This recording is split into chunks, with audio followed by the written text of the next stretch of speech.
ನಮಸ್ಕಾರ ವೀಕ್ಷಕರೇ. ಭಾರತದಿಂದ ಬೇರ್ಪಟ್ಟ ಅಕ್ಕಪಕ್ಕದ ದೇಶಗಳಲ್ಲಿ ಪರಿಸ್ಥಿತಿ ಏನಾಗ್ತಾ ಇದೆ ಅನ್ನೋದನ್ನ ನೋಡ್ತಾ ಇದ್ದೀರಾ. ದೇಶ ಮುನ್ನಡೆಸೋದನ್ನ ಬಿಟ್ಟು ಪಾಕಿಸ್ತಾನ ಹಾಗೂ ಬಾಂಗ್ಲಾ ಇಬ್ಬರದ್ದು ಭಾರತವನ್ನ ಕೆಣಕೋದೇ ಏಕೈಕ ಗುರಿಯಾಗಿದೆ.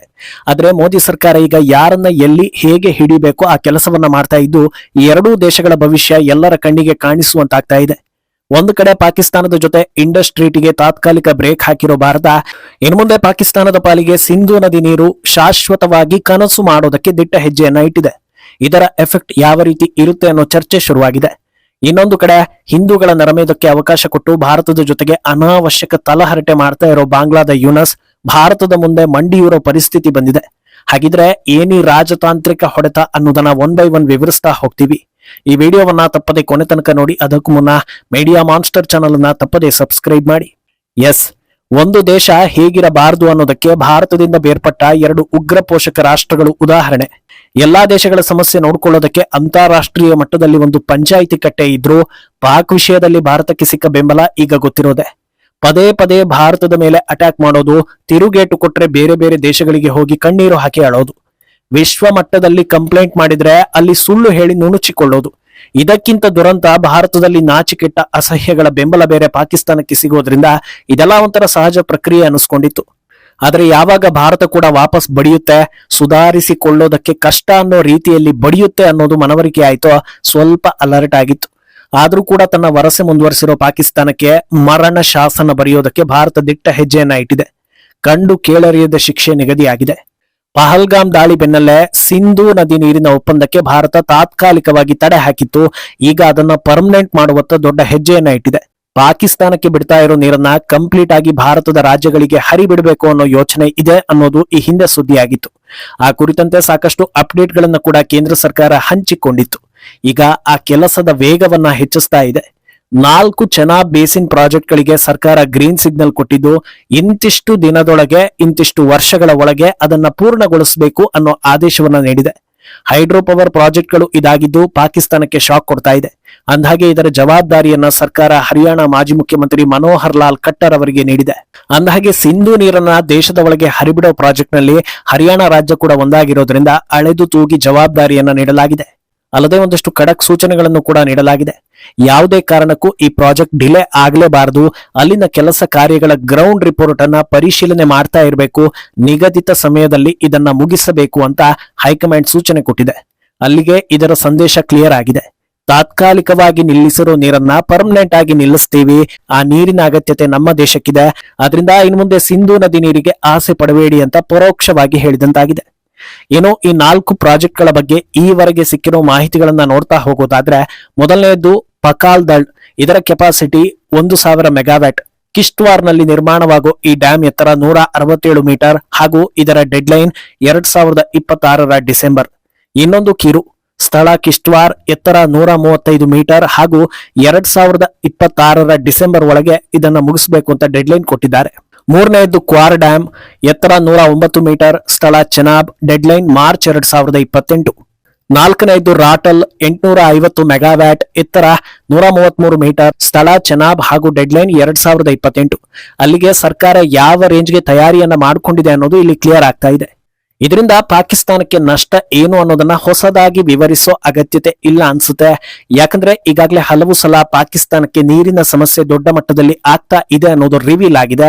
ಆದ್ರೆ ಈ ಹೊಡೆತ ಬರೀ ಕುಡಿಯೋದಕ್ಕಷ್ಟೇ ಅಲ್ಲ, ತಿನ್ನೋದಕ್ಕೂ ಕೂಡ ಕುತ್ತು ತರ್ತಾ ಇದೆ. ಯಾಕಂದ್ರೆ ಪಾಕಿಸ್ತಾನದ 90% ಕೃಷಿ ಅವಲಂಬಿತ ಆಗಿರೋದೇ ಸಿಂಧೂ ನದಿ ನೀರಿನಿಂದ. ಅಲ್ಲಿಗೆ ದಿನ ಕಳೆದಂತೆ ಪಾಕಿಸ್ತಾನದ ಪರಿಸ್ಥಿತಿ ಏನಾಗ್ಬೋದು ಅನ್ನೋದನ್ನ ಇಲ್ಲಿ ಅರ್ಥ ಮಾಡ್ಕೊಳ್ಬೇಕಾಗತ್ತೆ. ಅಂದ್ರೆ ನೇರವಾಗಿ ಭಾರತ ಪಾಕಿಸ್ತಾನದ ಹೊಟ್ಟೆಗೆ ಹೊಡಿತಾ ಇದೆ. ಒಳ್ಳೆ ಮನೆತನದ ಒಳ್ಳೆ ಅಪ್ಪ ಅಮ್ಮನಿಂದ ಪಾಠ ಕಲಿತು ಬೆಳೆದ ದೇಶಪ್ರೇಮಿ ಪ್ರಜೆಗಳ್ಯಾರು ಇದನ್ನ ಕೇಳಿ ಪಾಕಿಸ್ತಾನದ ಮೇಲೆ ಕರುಣೆ ತೋರಿಸೋದಿಲ್ಲ, ಅಯ್ಯೋ ಪಾಪ ಅಂತ ಹೇಳೋದಿಲ್ಲ. ಆದ್ರೆ ಈ ರೀತಿ ನಿರ್ಧಾರ ತೆಗೆದುಕೊಂಡ ಆರಂಭದಲ್ಲೇ ಬಂಗಾಳದಲ್ಲಿ ಕಮ್ಯುನಿಸ್ಟ್ ನಾಯಕರು ಪಾಕಿಸ್ತಾನಕ್ಕೆ ನೀರು ಬಿಡ್ಲೇಬೇಕು ಅಂತ ಪ್ರೊಟೆಸ್ಟ್ ಮಾಡಿದ್ರು. ಆದ್ರಿಂದ ಪಾಕಿಸ್ತಾನಕ್ಕೆ ಕರುಣೆ ತೋರೋ ಸಂತತಿಗಳು ಭಾರತದಲ್ಲಿ ಇವೆ ಅನ್ನೋದು ವಾಸ್ತವ. ಯಾಕೆ ಇಂಥ ನಿರ್ಧಾರ ಮುಖ್ಯ ಹಾಗೂ ಇದೇ ಸರಿ ಅನ್ನೋದನ್ನ ನೋಡೋದಾದ್ರೆ, ಪ್ರಪಂಚದ ವ್ಯವಸ್ಥೆ ಹೇಗಿದೆ ಅಂದ್ರೆ ನಮ್ಮ ಮೇಲೆ ಯಾರು ಬೇಕಾದ್ರೂ ದಾಳಿ ಮಾಡ್ಲಿ, ಅದು ಒಂದು ದಿನದ ಸುದ್ದಿ. ಆದ್ರೆ ಅದಕ್ಕೆ ಪ್ರತೀಕಾರ ತೀರಿಸಿಕೊಂಡ್ರೆ ಮಾತ್ರ ಅಯ್ಯೋ ದೊಡ್ಡ ದೇಶ ಪುಟ್ಟ ದೇಶದ ಮೇಲೆ ದಾಳಿ ಮಾಡ್ತಾ ಇದೆ, ಗುಬ್ಬಿ ಮೇಲೆ ಬ್ರಹ್ಮಾಸ್ತ್ರ, ಭಾರತ ಅಮಾಯಕ ಪಾಕಿಸ್ತಾನದ ಮೇಲೆ ಬಲ ಪ್ರದರ್ಶನ ಮಾಡಿಬಿಡ್ತು, ಹಾಗೆ ಹೀಗೆ ಅಂತ ಕತೆ ಕವನ ಬರೆದು ಭಾರತವನ್ನ ತಪ್ಪಿತಸ್ಥ ಸ್ಥಾನದಲ್ಲಿ ನಿಲ್ಲಿಸುವ ಅಸಹ್ಯಗಳು ದೇಶದ ಒಳಗೂ ಹೊರಗೂ ಸಾಕಷ್ಟಿವೆ. ಅದರಿಂದ ಯುದ್ಧಕ್ಕಿಂತಲೂ ತಾಳ್ಮೆ ಹಾಗೂ ರಾಜತಾಂತ್ರಿಕ ಹೊಡೆತಗಳೇ ಪಾಕ್ನಂತ ಕ್ರಿಮಿನಲ್ಗಳನ್ನ ಮಣಿಸೋದಕ್ಕೆ ಅತ್ಯಂತ ಪ್ರಬಲ ಅಸ್ತ್ರ ಅನ್ನೋದು ಇಲ್ಲಿ ಸಾಬೀತಾಗ್ತಾ ಇದೆ. ಅಂದಹಾಗೆ ಪಾಕಿಸ್ತಾನಕ್ಕೆ ಭಾರತ ಈ ನಿರ್ಣಯ ತೆಗೆದುಕೊಳ್ಳುತ್ತೆ ಅನ್ನೋದು ಆಲ್ರೆಡಿ ಅರಿವಾಗಿದೆ. ಇದನ್ನೇ ಮುಂದಿಟ್ಕೊಂಡು ಪಾಕಿಸ್ತಾನದಲ್ಲಿ ನೀರಿನ ಸಮಸ್ಯೆ ಅಂತ ವಿದೇಶಗಳಿಂದ ಸಾಲ ಪಡೆದಿದೆ. ಇತ್ತೀಚೆಗಷ್ಟೇ ಐರೋಪ್ಯ ದೇಶಗಳು ಸುಮಾರು 640 ಕೋಟಿ ರೂಪಾಯಿ ಸಾಲ ನೀಡಿರೋ ಬಗ್ಗೆ ವರದಿ ಕೂಡ ಬಂದಿತ್ತು. ಆದ್ರೆ ಅದನ್ನ ಎಷ್ಟರ ಮಟ್ಟಿಗೆ ಸಮರ್ಪಕವಾಗಿ ಬಳಸ್ಕೊಳ್ಳುತ್ತೆ ಅನ್ನೋದು ಮಾತ್ರ ಯಾರಿಗೂ ಗೊತ್ತಿಲ್ಲ. ಪಾಕಿಸ್ತಾನಕ್ಕೆ ಯಾರೇ ಸಹಾಯ ಮಾಡಿದ್ರೂ ಅದು ಬಳಕೆ ಆಗೋದು ಉಗ್ರ ಪೋಷಣೆಗೆ. ಭಾರತ ಡ್ಯಾಂ ಕಟ್ಟಿದ್ರೆ ನಾವು ಮಿಸೈಲ್ ಬಿಡ್ತೀವಿ ಅನ್ನೋ ಹೇಳಿಕೆ ಕೂಡ ಪಾಕಿಸ್ತಾನದಿಂದ ಬಂದಿತ್ತು. ಅದರಿಂದ ಇಂಥ ದೇಶದ ಮೇಲೆ ಕರುಣೆಗೆ ಆಸ್ಪದವೇ ಇಲ್ಲ ಅನ್ನೋದು ಎಲ್ಲರೂ ಒಪ್ಪುವಂತ ಸತ್ಯ. ಆದ್ರೆ ಈ ವಿಚಾರದಲ್ಲಿ ಭಾರತದ ಅದೃಷ್ಟ ಏನಪ್ಪಾ ಅಂದ್ರೆ ಪಾಕಿಸ್ತಾನವನ್ನ ಬಿಟ್ಟುಕೊಟ್ಟ ಪಿತಾಮಹರು ಸಿಂಧು ನದಿ ಮೂಲವನ್ನ ಅವರಿಗೆ ಬಿಟ್ಟುಕೊಡ್ಲಿಲ್ಲ. ಅದು ಭಾರತದಲ್ಲೇ ಉಳಿದುಕೊಳ್ತು. ಇಂಥ ಸಮಸ್ಯೆ ಬರ್ಬೋದು ಅಂತ ಗೊತ್ತಿದ್ರೆ ಅವತ್ತೇ ಬಿಟ್ಟು ಕೊಡ್ತಾ ಇದ್ರೇನೋ, ಆದ್ರೆ ಅದ್ಯಾರು ಮಾಡಿದ ಪುಣ್ಯವೋ ಭಾರತಕ್ಕೆ ಅಂತ ಘನಘೋರ ಪರಿಸ್ಥಿತಿ ಬರಲಿಲ್ಲ. ಆದ್ರಿಂದ ಸಿಂಧು ಮೂಲ ಹಾಗೂ ಕಾಶ್ಮೀರ ಉಳಿಬೇಕು ಅಂದ್ರೆ ಭಾರತದಲ್ಲಿ ಯಾವತ್ತೂ ದೇಶ ಪ್ರೇಮಿ ಸರ್ಕಾರ ಇರಲೇಬೇಕು ಅನ್ನೋದಕ್ಕೆ ಇದೇ ಸಾಕ್ಷಿ. ಇನ್ನು ಇತ್ತ ಬಾಂಗ್ಲಾದೇಶ ಪದೇ ಪದೇ ಉದ್ದಟತನದ ಮೂಲಕ ಭಾರತದ ಜೊತೆಗಿನ ಸ್ನೇಹ ಸಂಬಂಧಗಳನ್ನ ಹಾಳು ಮಾಡ್ಕೊಳ್ತಾ ಇರೋ ಬಾಂಗ್ಲಾದೇಶ ಈಗ ಮತ್ತೆ ಭಾರತದ ಕಾಲು ಬುಡಕ್ಕೆ ಬಂದಿದೆ. ಬಾಂಗ್ಲಾದಲ್ಲಿ ಡೀಸೆಲ್ ಕೊರತೆ ಉಂಟಾಗಿದ್ದು ಭಾರತದಿಂದ ಸುಮಾರು 1.8 ಲಕ್ಷ ಟನ್ ಡೀಸೆಲ್ ಅನ್ನ ಖರೀದಿ ಮಾಡ್ತಾ ಇದೆ.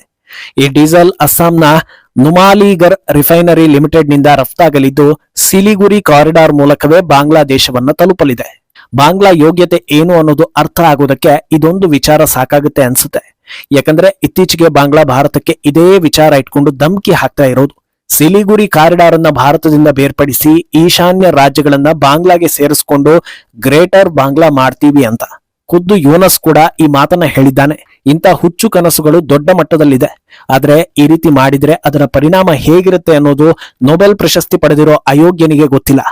ಎದುರಿನಿಂದ ಭಾರತಕ್ಕೆ ಬೈಯೋದು, ಒಳಗೊಳಗೆ ಅಕ್ಕಿ ಡೀಸೆಲ್ ಹೀಗೆ ಅಗತ್ಯ ವಸ್ತುಗಳನ್ನ ಬೇಡಿಕೆ ಇಟ್ಟು ಪಡೆಯೋದು. ಆದ್ರೆ ಈ ಬಾರಿ ಭಾರತ ಯಾವ ನಿರ್ಧಾರ ಕೈಗೊಳ್ಳಲಿದೆ ಅನ್ನೋ ಕುತೂಹಲ ಮೂಡಿದೆ. ಅಂದಹಾಗೆ ಎಲ್ಲರಲ್ಲಿರೋ ಪ್ರಶ್ನೆ ಏನಂದ್ರೆ ಇಷ್ಟೆಲ್ಲಾ ದುಷ್ಕೃತ್ಯಗಳನ್ನ ಮಾಡ್ತಾ ಇರೋ ದೇಶಕ್ಕೆ ಭಾರತ ಯಾಕೆ ಅಗತ್ಯ ವಸ್ತುಗಳನ್ನ ಪೂರೈಕೆ ಮಾಡ್ತಾ ಇದೆ ಅನ್ನೋದು. ಆದ್ರೆ ಈ ಡೀಸೆಲ್ ವಿಚಾರಕ್ಕೆ ಬಂದು ನೋಡಿದ್ರೆ ಈ ಒಪ್ಪಂದ ನಡೆದಿದ್ದು ಹಸೀನಾ ಕಾಲದಲ್ಲಿ ಹಾಗೂ ಇದು 15 ವರ್ಷಗಳ ಒಪ್ಪಂದ ಅನ್ನೋದು. ಆದ್ರೆ ಬಾಂಗ್ಲಾ ಭಾರತವನ್ನ ಕೆಣಕೋ ಸಲುವಾಗಿಯೇ ಒಂದಷ್ಟು ಕೆಲಸಗಳನ್ನ ಮಾಡ್ತಾ ಇದೆ ಅನ್ನೋದು ಕಣ್ಣಿಗೆ ಕಾಣಿಸ್ತಾ ಇದೆ. ಹಾಗಂತ ಬಾಂಗ್ಲಾ ಮೇಲೆ ಅಸ್ತ್ರ ಪ್ರಯೋಗದ ನಿರ್ಧಾರ ಕೈಗೊಂಡ್ರೆ ಆಗ ಹೇಳಿದ ಹಾಗೆ ಮತ್ತದೇ ರೀತಿಯ ಹೊಸ ಅಜೆಂಡಾಗಳು ಶುರುವಾಗುತ್ತೆ. ಆದ್ರಿಂದ ಬಾಂಗ್ಲಾ ವಿಚಾರದಲ್ಲಿ ಭಾರತ ರಾಜತಾಂತ್ರಿಕ ನಿಲುವುಗಳನ್ನೇ ತಳಿತಾ ಇದೆ. ಸದ್ಯ ಬಾಂಗ್ಲಾ ಭಾರತಕ್ಕೆ ವೀಸಾ ಬಂದ್ ಮಾಡಿದ್ದು ನಾವು ಇನ್ನೊಂದು ಹಂತ ಮುಂದೆ ಹೋಗಿ ನಿರ್ಧಾರ ಕೈಗೊಳ್ಳೋದಕ್ಕೆ ಒಂದು ಅವಕಾಶ ಮಾಡಿಕೊಟ್ಟಿದೆ. ಹಾಗೆ ಬಾಂಗ್ಲಾ ಆಂತರಿಕ ವಿಚಾರಗಳನ್ನ ಭಾರತದ ವಿದೇಶಾಂಗ ಇಲಾಖೆ ಅತ್ಯಂತ ಸೂಕ್ಷ್ಮವಾಗಿ ಗಮನಿಸ್ತಾ ಇದ್ದು ಸದ್ಯದಲ್ಲೇ ದೊಡ್ಡ ಮಟ್ಟದ ನಿರ್ಣಯಗಳನ್ನ ಕೈಗೊಳ್ಳೋ ಸಾಧ್ಯತೆ ಇದೆ. ಮುಂದೇನಾಗುತ್ತೆ ಅನ್ನೋದನ್ನ ಕಾದು ನೋಡ್ಬೇಕು. ಈ ಬಗ್ಗೆ ನಿಮ್ಮ ಅಭಿಪ್ರಾಯವನ್ನ ತಪ್ಪದೆ ಕಮೆಂಟ್ ಮೂಲಕ ತಿಳಿಸಿ.